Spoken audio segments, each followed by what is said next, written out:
In 2015, the Supreme Court of Canada legalized assisted suicide. Some rejoiced, while other people warned of a slippery slope and voiced concern for the vulnerable in our society. Where's our country headed with this issue? Joining me today via Skype from Ottawa is John Sikkema, legal counsel for ARPA, the Association for Reformed Political Action. Welcome to BCN, John. Thank you. Good to be here. Now, a Quebec Superior Court justice recently ruled that parts of both the federal and provincial laws on assisted suicide were unconstitutional because they're too restrictive. Can you give us a little bit of background to the story? Yes. So, as you mentioned, in 2015, the Supreme Court of Canada struck down what was a full ban on euthanasia or assisted suicide. And after that, Parliament responded to that ruling by enacting a law which set four basic requirements that had to be met before someone could be euthanized. And those four were that someone first had to have a serious or incurable illness. The second is that they had to have a irreversible decline in capacity or capability. The third is that they had to have enduring physical or psychological suffering. And the fourth was that their natural death had to be reasonably foreseeable. But how foreseeable or when exactly that had to be wasn't set out. In fact, the law actually said a specific time prognosis didn't have to be given, but their natural death from their disease had to be reasonably foreseeable. So in this case, the provision that was removed was the latter, the last one, that the judge said it's too restrictive of people's freedom to say that they must be near death, that their natural death must be reasonably foreseeable before they can be euthanized. Now, on the legal side of things, can you explain how it is that a provincial judge has the authority to overrule a federal law? Sure. So this provincial judge is part of the Quebec judicial system, but is a federally appointed judge. This court is known as a constitutional court. It's which means it has the authority to rule on the constitutionality of any law. In that sense, it's kind of a core to our judicial branch of government. It's not just a statutory court. Now, in terms of its precedential value, technically this ruling would only be precedent, would only be binding on doctors in Quebec. The issue with that, however, is that it's a ruling about federal law. It's a ruling about the criminal code, which applies across the country. And it's a ruling about the Charter of Rights and Freedoms, which also applies across the country. So what we have here then is a question of really the consistent application of criminal law. Should something be not a crime in Quebec, but a crime in the rest of the country? It seems that the likely outcome of this ruling, if it isn't appealed, would be that people would be very unlikely to be prosecuted in any part of Canada for euthanizing someone whose death was not reasonably foreseeable, but who met the other requirements in the law. So what part of the law did the judge find really too restrictive? As I mentioned, it's the only the provision that says a person's death, natural death, must be reasonably foreseeable. Now, that was placed there for a reason. Was it to provide some kind of safety boundaries for vulnerable people? Right. So the law itself says that it's trying to achieve a balance, and part of what it's trying to balance is people's autonomy, people's right to decide when they want to die, but also the protection of vulnerable persons. And so, how does this rule protect protect vulnerable people from being pressured to end their lives? Well, one, it's thought that if we restrict access to euthanasia to those whose death is reasonably foreseeable, whose disease is foreseeably ending their life already, that narrows the group of people who are eligible. And so strictly on a numbers basis, you're less likely to normalize suicide when you don't make it so broadly available. Of course, for those whose death is not reasonably foreseeable, another part of the concern is that if they had the opportunity to get help to get through a particularly dark and difficult time, they might change their mind. Of course, if they are given access to euthanasia, if they are euthanized, that change of mind, of course, becomes impossible. Or access to new treatments and so on becomes impossible if if you might live for a long time had you not been euthanized. John, shouldn't we have a little more concern about patients with mental health issues in this regard? Absolutely. I believe one of the concerns is that by broadening access to euthanasia, for one, we just normalize it more. We've seen in we've seen in other jurisdictions that where euthanasia, where assisted suicide is legalized and where access to it is broad, not only assisted suicide increases, euthanasia increases, but so does suicide. It sends a message to people, I think, that if assisted suicide is a dignified way to end your life, suicide may be as well. Suicide goes from a tragedy we should seek to avoid, as one commentator put it, to a solution to suffering that we may assist. Now, there are a number of advocacy groups for the disabled who argued that this really sends a message to society that it's better to be dead than disabled. How do you respond to that? I know the Council of Canadians with Disabilities has made that point quite strongly. I agree. Again, it's that messaging. Now, I assume the other side to that would say, look, it's not that we or anyone is telling you your life is not worth living. It's up to every individual to decide whether their life is worth living, and if you want to decide to end your life, that's your decision.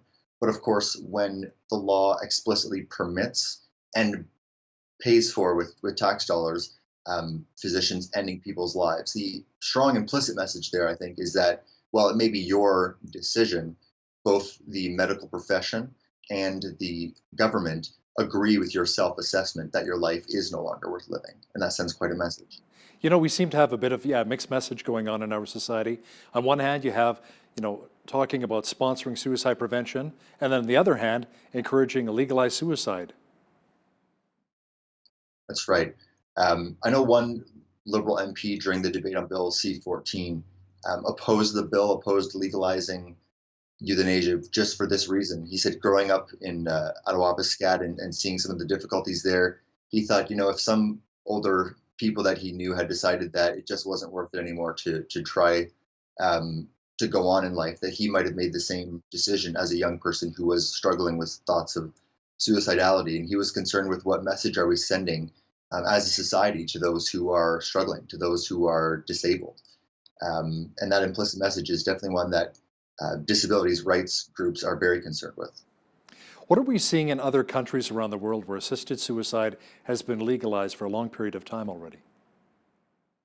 One thing which I mentioned briefly was that in those countries, not only assisted suicide increases over time dramatically and steadily, that people continue to use it as it becomes more acceptable and normal, but also suicide itself also goes up. There's a study in the States showing that states that have legalized euthanasia have seen that, and also Belgium and the Netherlands studies there have shown that.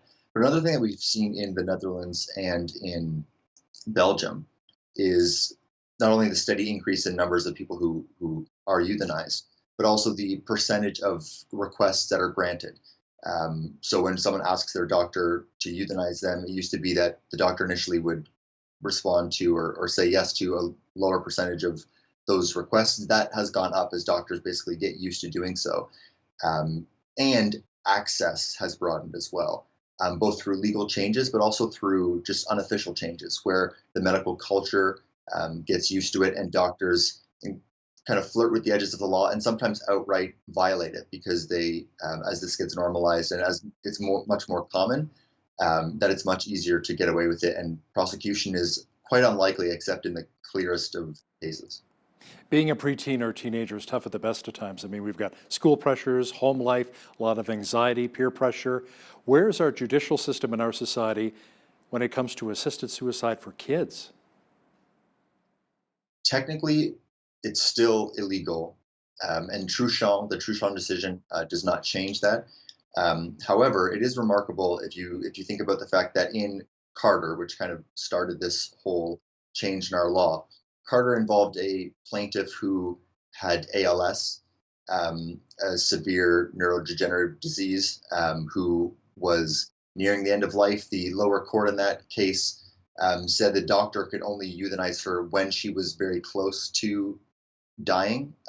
In other words, it was to end the suffering, to kind of end a drawn out death, was how this kind of started. And then, just a few years later, we're talking about euthanasia for teenagers with depression. It's a remarkable shift. Now, while I said it is still illegal, thankfully, it is written into the law in C-14 that Parliament must study that issue by 2021. So that's something that parliamentary committee is going to look at. In the interim, though, the Canadian Council of Academics, I believe, has issued a report exploring the issue of expanding euthanasia towards to allow for young people to be euthanized, and they don't make any recommendation on that. They're not in the business of making policy recommendations in their report, but they do say it's a reasonable thing to discuss. It seems like it's not something that our medical profession or others are afraid to uh, talk about. And it's one thing to have free debate, but it's quite something when this discussion is seen as pretty normal now. It's an idea that's out there. It's being discussed, and we'll see it probably debated in Parliament at some point. John, how are hospitals and nursing homes that are opposed to assisted suicide based on religious grounds handling things right now? So that is less a matter of uh, federal national law. Just to be clear, it I think it depends on every province and even on municipal law. So some people may have heard of the Fraser Health Authority in British Columbia telling hospices that they should not be transferring people out of the hospice if the hospice does not want to euthanize people in the hospice. Of course, many hospices are in the business of providing palliative care, and they don't want to end people's lives. They want to help people, comfort people in the natural end to their life. That the Fraser Health Authority has, a municipal authority, has told them that they should not be taking patients out of their facilities to be euthanized somewhere else, that they should be having them euthanized if that's what they want in their facilities. And my understanding is that's still a bit of a standoff. There are a couple of hospices I've read through the news that are refusing to comply with that, and it's not exactly clear. That may turn into litigation. I'm not sure. Generally, it's not a requirement, as far as I know, that any facility have euthanasia performed within its walls. But that's certainly those kinds of questions of freedom of conscience, both on an individual level and an institutional level, are going to continue to be debated. What about physicians and medical professionals who are really opposed to the practice, assisted suicide? Are their conscience and religious rights going to be protected? So in the federal law that legalized euthanasia specifically says, it actually mentions in the preamble to the bill that everyone enjoys freedom of conscience and religion, and this bill does not abridge freedom of conscience or religion. That's just kind of a signal from the government, that the federal government, that it's not deciding that issue or not meaning to restrict their conscience. But health professionals are regulated at the provincial level. And so we've seen in Ontario, for example, in the College of Physicians and Surgeons of Ontario case against the Christian um, Medical and Dental Society, that in that case, the college said that physicians must, if they don't want to euthanize someone, they must refer that person to someone who is willing to euthanize them. Doctors didn't want that. Many doctors objected to that, and they lost their case at Ontario's highest court, which certainly doesn't bode well for the rest of the country. That's an important precedent, and so that continues to be a live issue in other provinces. Other provincial colleges governing physicians have done a better job, I think, of avoiding pressuring physicians to do that than Ontario. But Ontario, that case stands as a precedent that colleges can get away with pressuring physicians to do quite a bit in terms of indirect participation in euthanasia. If there's a profit margin attached to the medical procedure of ending someone's life, there may be actually a conflict of interest there. I think that's true. I mean, these doctors who are euthanizing people are billing the government for it, so there is money to be made there. But on a more systemic level, we know that in a publicly funded healthcare system where doctors are kind of the gatekeepers of costs, um, that there's a cost saving incentive for the government to have people euthanized rather than to continue to give them care through their elder years, or for people who are disabled and need extensive care. Um, that there's a perverse incentive there, of course, to end people's lives prematurely. To what degree does our country need to expand palliative care for the majority of Canadians who want to live long lives despite some of their health challenges? I read one study that said something. It was only 17% of Canadians who would like to have palliative care have access to it. Different studies will give you different numbers, but it's low. Most Canadians who would like to have palliative care do not have ready access to it. We certainly need more palliative care. Another issue related to that, the Canadian Council of Disabilities has pointed out that while our regulations, our federal regulations for monitoring assisted suicide, say that we should ask patients about services that they may want when they are seeking assisted suicide or when they're considering it, there's no requirement that we report any such data to Parliament or to Canadians. So we don't know how many people would like to have palliative care and yet are ending up being euthanized. That's just not being, that kind of data isn't being collected, whereas in places like Oregon, it is. And so the Council of Canadians with Disabilities is advocating that we at least collect better data and see if we can't steer people out of the euthanasia path, even if it's legal, and towards better care for them to go on living. John, we've only got about 15 seconds left here. Quickly, do you think the federal government will actually appeal the Supreme Court ruling? I heard that in the French language debate, Prime Minister Trudeau said that his government would not. That actually does raise a lot of other issues about the Attorney General's duty to Parliament to defend a law that doesn't belong to the Prime Minister, does not belong to the Liberal Party. It belongs to Parliament. And that law, the ruling in Truchon, should be appealed so that the law stays in place and Parliament can continue to debate that law when it resumes. John Sikkema, the legal counsel for ARPA, the Association for Reform Political Action, thanks for joining me today from Ottawa. Thank you very much. On behalf of all of us here at Bridge City News, I'm Hal Roberts. God bless.